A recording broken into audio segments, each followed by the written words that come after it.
All right, hello everyone. Today and in this video, we're going to be discussing the ways to prove if two triangles are congruent. There are 5 ways to do this. The first way is side-side-side congruence.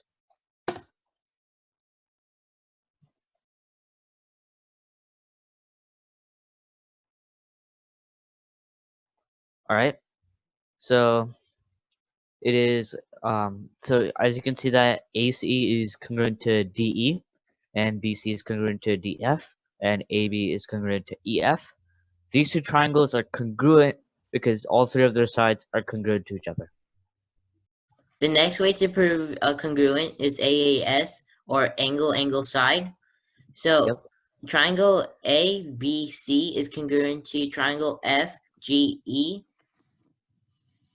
because angle C is congruent to angle E, and angle B is congruent to angle G, and then AB is congruent to GF.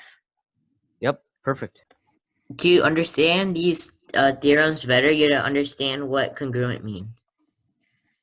Two shapes are congruent to each other, their angles have the same measure, and their sides have the same length. The third way to see if the triangle is congruent is by SAS. SAS theorem works if AB and FD are congruent, BC and DE are congruent, and angle E is congruent to angle D.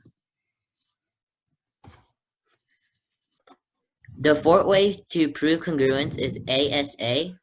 Triangle ABC is congruent to triangle EFG because angle A is congruent to angle E, and angle C is congruent to angle G, and a segment AC is congruent to segment GE.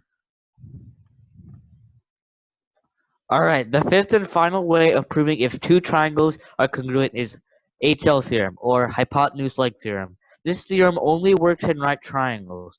So AL is congruent to DF, and BL is congruent to FE.